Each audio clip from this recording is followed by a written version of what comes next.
So with Nightline on ENCA, continuing our extensive coverage of the coronavirus pandemic, and individuals and businesses are looking to technology to help life go on during this coronavirus pandemic. How well are South African companies in particular doing when it comes to this shift to contactless economies? So let's find out then with Bernadette Versfeld. She's a partner at Weber Wenzel.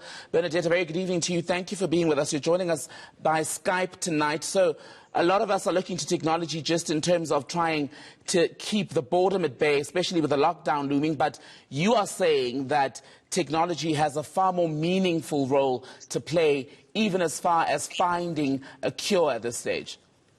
Absolutely, Tembakile. You know, there's been such a reluctance to adopt AI and technology.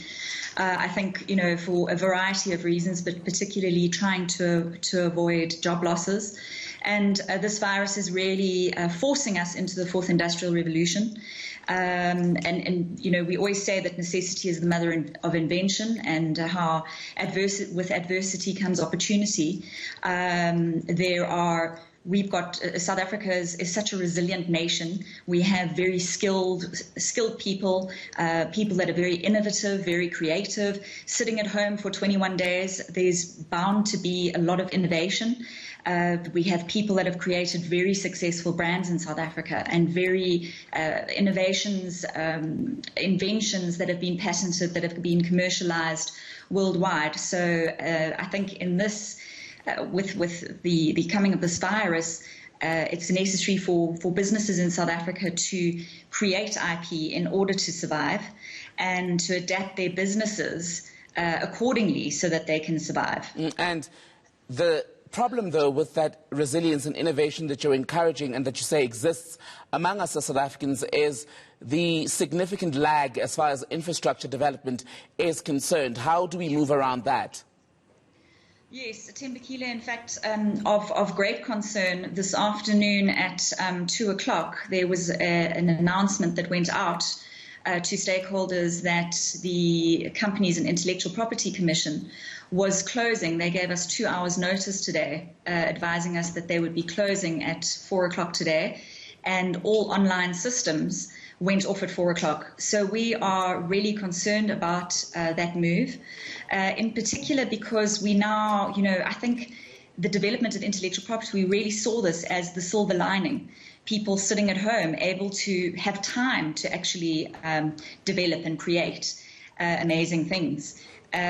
So it's very disappointing to see that even the online systems at the CIPC will be shut down, and not just until the 16th, not just to the 16th, which is this 21-day period, but in fact to the 30th of April. So what that means from a practical perspective is, if there is a business that is innovating, that invents something that is going to assist us in attacking, in protecting us against this virus, and it's you know, an invention that can be commercialized on a worldwide scale.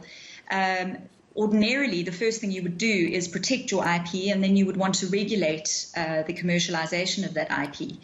And because of the closure of the offices and none of the online systems operating, it means that where somebody could have filed a patent, for example, at the patent office to protect their rights and commercialize those rights immediately, it means that they're going to have to look at more expensive ways of protecting that IP, for example, by filing an international patent.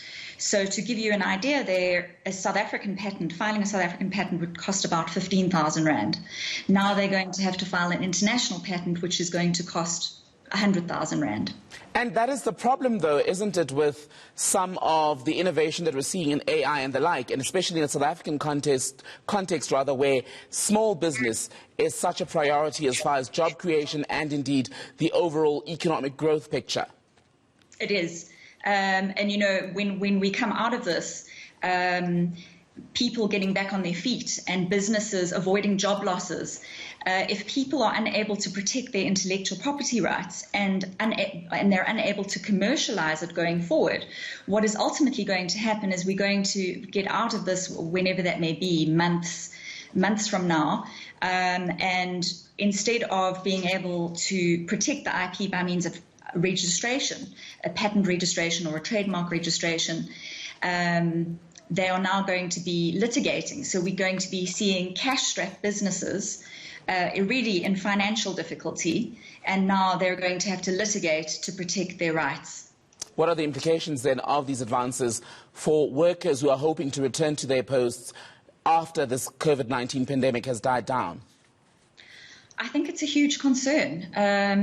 I think it's something that, I do wonder how government came to the decision. I understand that, the employees at the CIPC certainly can't be in the offices, but possibly just being able to, for example, something as simple as allowing us to file patent applications and trademark applications by way of email in order to protect the businesses that are so desperately wanting to keep their workers employed. Bernadette Versfeld, partner at Weber Wenzel, thank you so much for being on Nightline tonight. We'll take a break in a